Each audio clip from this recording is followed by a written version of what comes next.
Salut! Bon alors aujourd'hui j'avais envie de vous faire une vidéo sur les pires produits que j'ai pu tester en 2020. Avant toute chose, je vous pose la question dans les commentaires. Il suffit simplement de répondre par oui ou non. Est-ce que vous seriez intéressé par une vidéo de ce genre, mais pour les meilleurs produits que j'ai testés? Parce que évidemment que j'ai testé de super produits également. Mais il y a vraiment eu par moments des loupés, et si je vous ai écrit dans le titre trompé ou déçu, c'est parce qu'effectivement j'ai été déçue bien évidemment, mais surtout trompé, notamment sur un produit. Vous avez été pas mal à me dire, ben figure-toi Laurette que moi aussi je me suis fait avoir. Une phrase culte sur ma chaîne, cette vidéo est sponsorisée par ma carte bleue, vous le savez. Que j'aime ou pas un produit, vous êtes libre d'acheter et de vous faire votre propre opinion. Ce n'est pas parce que moi je vais pas aimer que vous n'allez pas aimer, et vice versa, on est bien d'accord. Une chose que j'aimerais préciser également, il est bien évident que ce ne sont pas forcément que des nouveautés que j'ai testées en 2020. J'ai également testé des produits qui étaient sur le marché depuis un certain temps. Pour finir cette conclusion, en gros je vais vous parler de 27 produits. Pourquoi 27? Parce que 27 c'est mon âge. Dans mes rêves, c'est mon âge. Elle est pas belle la vie. Pour commencer, je voulais vous parler de ce produit de chez Too Faced. Too Faced qui est une marque généralement que j'aime beaucoup. C'est une gamme qui est sortie cette année, et là il s'agit du Peach Concealer. Pour moi, le plus gros souci c'est qu'en fait ça bouge. C'est-à-dire qu'une fois que je l'avais appliqué, par moment quand je rajoutais par-dessus un autre produit, ça bougeait. Évidemment vous allez me dire, tu peux toujours poudrer, c'est bien évident, mais malgré tout, ce n'est pas un produit qui tient la route. Alors je suis allée voir sur Sephora par curiosité, et non, en fait le produit est pas super bien noté. Les gens lui reprochent en fait de marquer les ridules et de filer dans les plis. Je suis relativement d'accord. Et quand on sait que ça coûte quand même 25 € et que sur le marché pour 25 € on peut trouver des produits beaucoup plus efficaces, et que je ne suis pas la seule à dire que c'est vraiment pas un produit extraordinaire, je pense qu'on peut passer son chemin. On peut peut-être économiser 10-15 € sur ce genre de produit et trouver quelque chose de plus performant. Dans le même genre de produit, j'ai la marque Bella Pierre Cosmetics, qui est pourtant une marque que j'adore, notamment en termes de tour de pigment. Je vous en avais parlé dans une vidéo, il doit y avoir à peu près 2 ans. J'avais testé pas mal de leurs produits, je trouve que c'est une marque dont on parle très peu, qui est vraiment très bien, qu'on peut retrouver en promo sur le site de Beauté Privée, et c'est d'ailleurs là-dessus que je l'avais acheté. Pour moi, celui-là, le gros problème, c'est qu'il faut aller beaucoup chercher la matière pour espérer en avoir sur la peau et que ça fasse le job. Donc pour moi, c'est un gros non. Contrairement à celui de Too Faced qui bouge, celui-là, il faut vraiment aller le chercher, mais moi j'ai pas le temps quoi. C'est-à-dire que quand je prends du produit, je veux que ça ait une vraie couvrance d'entrée de jeu, et pas ça. C'est moins cher que Too Faced si on l'achète en promo, mais ça fonctionne pas non plus. Donc vous voyez, là je vous ai proposé 2 marques qui sont relativement chères et pas forcément efficaces. En fait, ce que je viens de vous dire, c'est une transition toute trouvée pour le prochain produit, qui est un produit de luxe, de la marque Hermès. Sachez que j'ai fait une vidéo spécialement là-dessus, je vais pas recommencer, mais je l'ai mis dans les pires produits. Pourquoi? Parce que à ce prix-là, Hermès, ils auraient pu faire un effort quoi. Clairement, ça c'est la pire daube de l'année. Comment vous dire que 60 voire 70 € en rouge à lèvres, c'est même pas classe le packaging, franchement. Il y en a plein qui m'ont dit non mais c'est vrai que c'est pas joli. Il y a des gens qui m'ont expliqué que c'était un rapport avec l'équitation. Ok, je veux bien, mais pour un rouge à lèvres, un truc comme ça, je suis navrée. On s'attend à quelque chose d'hyper luxueux. C'est quand même Hermès. Surtout qu'en plus le rouge à lèvres en lui-même, il a rien d'exceptionnel. La tenue est pas extraordinaire. Au bout d'un moment, faut arrêter quoi. On achète du luxe, on s'attend à quelque chose qui tient la route. C'est un gros flop. C'est l'un de mes pires flops de l'année. Là, sur 3 produits, j'en suis déjà à 100 €. Vous imaginez? Je continue avec un rouge à lèvres. C'est un rouge à lèvres Shein. Ça c'est pareil, j'en avais parlé en vidéo, je vais pas revenir dessus. Je vous mets le lien vers la vidéo si ça peut vous intéresser. Mais si j'en reparle également, c'est parce que l'odeur dont je me plaignais en vidéo, elle est toujours là. Et c'est une odeur chimique où à la limite, on va se poser la question, qu'est-ce qu'ils ont bien pu mettre dans ce produit pour que ça sente comme ça? C'est dommage parce que le packaging peut être intéressant si vous aimez un peu tout ce qui est bling bling. 7 €, 70 €, à la limite là on a envie de se dire ils se sont cassés un peu plus la tête, ça non. C'est dommage parce que le rouge à lèvres en lui-même est vraiment extrêmement bien. J'ai fait un aller-retour, bim, dans ta tronche, voilà le résultat. Je me demande vraiment ce qu'ils ont mis là-dedans pour que ça sente comme ça, donc pour moi c'est un gros flop. Ensuite, en maquillage, je vais vous parler de la marque Lavera. Alors Lavera, c'est une marque que j'aime beaucoup, qu'on peut retrouver notamment en supermarché. Ils font de super produits en bio, que ce soit shampoing, après-shampoing, crème pour le visage, crème pour le corps, etc. En termes de maquillage, il y a des bons produits également. Là, je suis tombée sur un produit qui ne fonctionne pas du tout. C'est leur volume mascara. Alors c'est dommage parce que sur le papier, il a tout pour plaire, notamment en termes de composition. Mais si vous êtes comme moi et que vous avez des cils raides et courts, ça ne fonctionnera pas. Pourquoi? Parce que dès que vous allez mettre une couche, que vous allez les sécher, Non, j'ai un problème avec les cheveux, moi. Que vous allez laisser sécher. C'est la fameuse histoire du chasseur qui chasse sans son chien. Ouais, ben me demandez pas de la faire plusieurs fois si on va essayer. Alors, un chasseur sachant non. Un chasseur sachant chasser sans non, fait chier. J'y arrive pas. Un chasseur sachant chasser sans son chien est un bon chasseur. Je m'arrêterai là.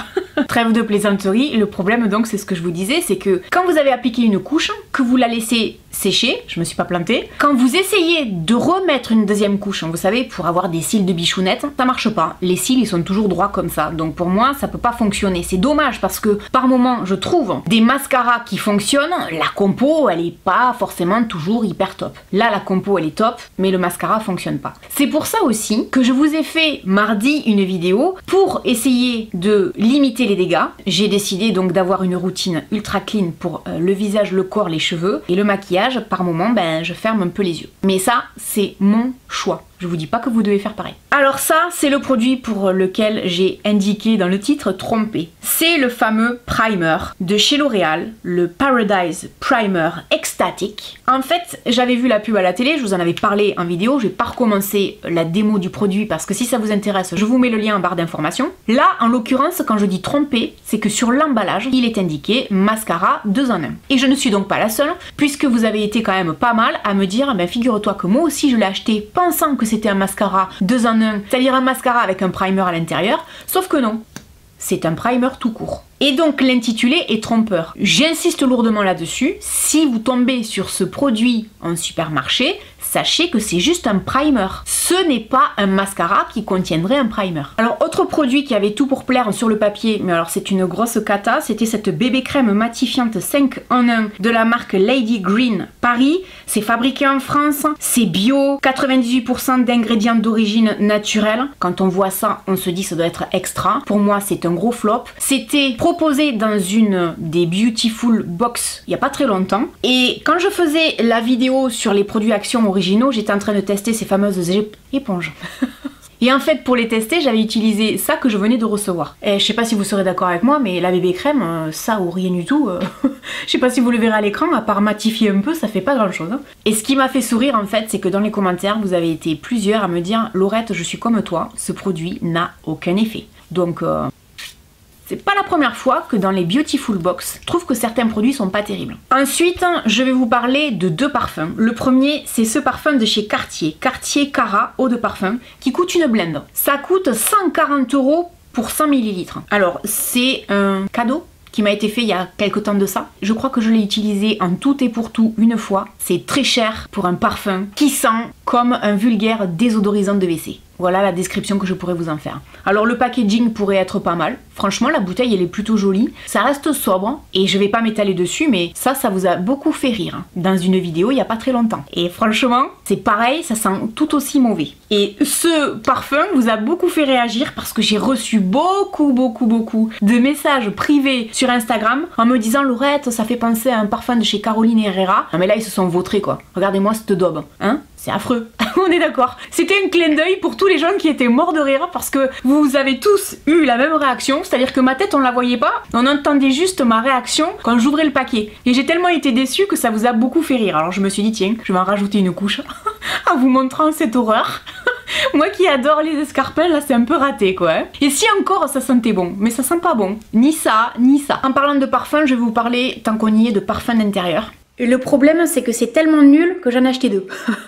En fait au début j'avais acheté celui-là, je m'étais pas rendu compte à quel point c'était pas efficace et je me suis dit tiens pour le garage ça pourrait être pas mal et j'ai acheté ça. Ça sent pas quoi, ça sent rien du tout. Ça va sentir quand on va retourner ça. Mais après, ça diffuse pas vraiment dans la pièce quoi. Ça sent quand on a vraiment le nez dessus, mais après ça sent rien du tout. Alors je sais qu'il y a plein de gens qui vont me dire ouais c'est pas bien ce genre de produit, c'est néfaste pour la santé etc.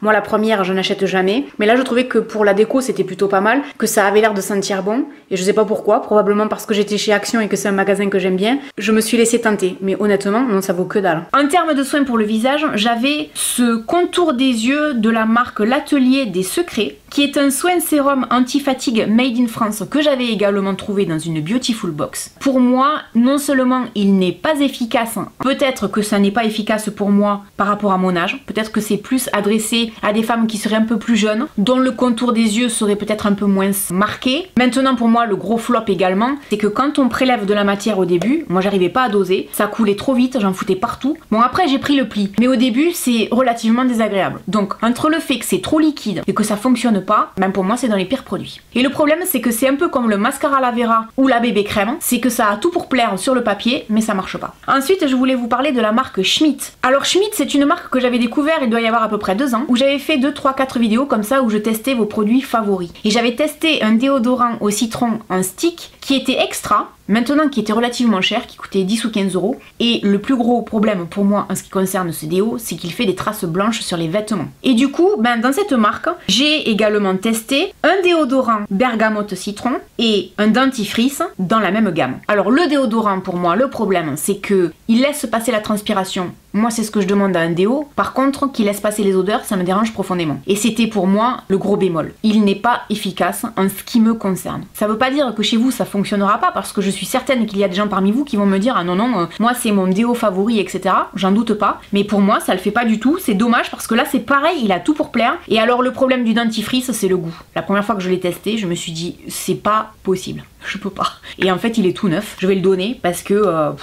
il a pas d'odeur particulière, lui aussi il a tout pour plaire, mais chez moi ça le fait pas. Et c'est dommage parce que c'est quand même assez cher quoi dans l'ensemble. Hein. Pour finir avec tout ce qui est produits de beauté, je voulais vous parler de ces petits rasoirs spécialement pour le bikini qui viennent de chez Action. Dans le paquet il y en a 3, ça coûte 99 centimes de mémoire. Laissez tomber, ça ne marche pas. C'est-à-dire que ça vous rase pas, ça vous arrache les poils ou alors ça fait rien du tout. Il y a une bande quand même lubrifiante à l'aloe vera qui est supposée avoir un certain effet sur la peau. Moi je sais pas où elle est leur bande à l'aloe vera. J'utilise beaucoup d'aloe vera les gars, là que dalle. Vous vous en rappelez de ça? Il y avait 4 plantes à la base. Maintenant il n'y en a plus que 3. Alors celle-là, je sais pas si elle va faire très long feu. Elle vieillit pas très bien je trouve. Mais bon encore ça peut passer. Alors celle-là, sur ce côté ça va, de ce côté il n'y a plus rien. Comment vous dire. Et par contre lui, non, lui il se fait un kiff, il va tout seul, ça je pense que c'est la meilleure des plantes possibles. N'empêche que sur les 4 plantes que j'avais, celle-là elle a mal vieilli, celle-là elle vieillit mal. Elles étaient chères les plantes, hein, faut pas oublier, hein. Donc gros bémol sur les plantes grasses de Jardiland de ce format-là qui coûte dans les 14 ou 15 euros. Parce que si je veux faire un comparatif, ça c'est une plante que j'avais achetée chez Super U. Je l'ai payée 2 euros, elle était 2 fois plus petite quand je l'ai achetée. Regardez la taille de la plante, il va falloir que je la rempote d'ailleurs, mais elle est superbe et elle s'y plaît là franchement, hein. 2 euros. Très rapidement je vous ai fait une vidéo sur Vova il y a pas longtemps, alors franchement je crois que c'est le pire produit aussi. C'était ce fameux legging taille basse. Expliquez-moi quel est l'intérêt d'avoir un legging taille basse. Aucun, parce que vous pouvez pas faire de sport dès que vous vous penchez, on voit vos fesses. Vous pouvez pas non plus l'utiliser à la maison parce que quand vous vous asseyez, ça arrive en plein milieu des fesses, voire carrément en dessous. Ça n'a aucun intérêt, aucune utilisation possible. Et je le dis quand même malgré tout, j'avais testé Shein et notamment des leggings. J'avais essayé un legging notamment à 9 euros, c'est de la pure bombasse. Celui de Vova coûtait à peu près 5 euros, ceux de Shein coûtaient 9. Donc voilà. Je voulais vous parler d'un téléphone. J'ai acheté ce téléphone de la marque Ulefone, je sais pas comment on dit, qui n'est pas une marque connue du tout, qui coûte normalement une centaine d'euros. Je l'avais acheté en promo de 59 euros. Si vous voulez, je fais partie des personnes qui ne souhaitent pas dépenser une blinde dans leur téléphone. Quand j'ai vu ça, je me suis dit, oh bah tiens, pourquoi pas. Ça m'est déjà arrivé d'avoir des téléphones petit budget et qui font le job. Alors celui-là, c'est une plaie du début à la fin. Pourquoi? Il met du temps à charger, il se décharge relativement vite, il est lent à l'utilisation. Le problème, quand vous tapez un SMS, ça prend 3 plombes. Quand on essaye de le brancher pour le charger, eh bien il y a toujours au début un problème, c'est-à-dire que ça a du mal à rentrer. À la limite, au début on se dit c'est pas le bon chargeur, c'est une catastrophe. Je le redis, hein, j'ai déjà eu des téléphones de petit prix, j'ai jamais eu ce problème-là. Alors est-ce que c'est celui-là qui est défectueux ou est-ce que c'est la gamme de téléphones qui est mauvaise? Je n'en sais rien. Passez votre chemin les gars, hein, parce que ça vaut pas du tout le coup. Ensuite là je vais vous parler de 3 produits, clairement c'est les pires produits que j'ai pu tester en 2020. Non mais genre vraiment. Le premier, c'est ce fameux distributeur de savon qui vient de chez Leroy Merlin. Je l'ai acheté relativement cher, je l'ai payé 20 €. J'ai décidé de mettre le prix parce que je trouvais qu'il correspondait à ce que je cherchais et qu'il allait très bien avec ma salle de bain. Le souci, c'est que ça fait même pas un an que je l'ai. Il est complètement abîmé, c'est-à-dire qu'il est complètement bouffé. Mais le gros souci, c'est pas ça. Le gros souci, c'est que là, il y a du produit à l'intérieur. En fait, il faut appuyer énormément.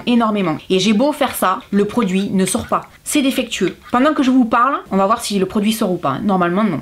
En fait, quand je l'ai acheté, je me suis rendu compte à l'utilisation qu'il ne fallait pas de savon liquide normal, mais il fallait un savon liquide ultra liquide. Ou alors rajouter de l'eau. Quel est l'intérêt?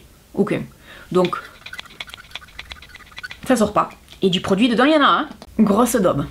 Ensuite, alors ça, c'est catastrophique. J'avais acheté ce distributeur à poivre chez La Foire Fouille, dans les 9 € parce que ma maman en avait acheté un quelques temps auparavant chez Jiffy qui était extra. Il est tellement défectueux que j'enlève en fait le capuchon, déjà. Et puis hop, là il ne va pas repartir.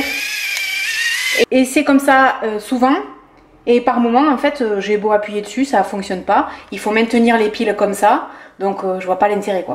Et là clairement, ah ben là il marche. Ben là il marche, là il veut bien me donner du poivre quand j'en ai pas besoin. C'est pas beau ça? Premièrement, sachez que vous pouvez le trouver sur le site de Wish à 2 €. Quand j'ai vu ça sur internet quelques temps après l'avoir acheté, j'étais dégoûtée. Ce que je voulais vous dire, c'est que je ne sais pas si le mien est défectueux ou alors s'ils sont tous comme ça. Il faut 4 piles à l'intérieur.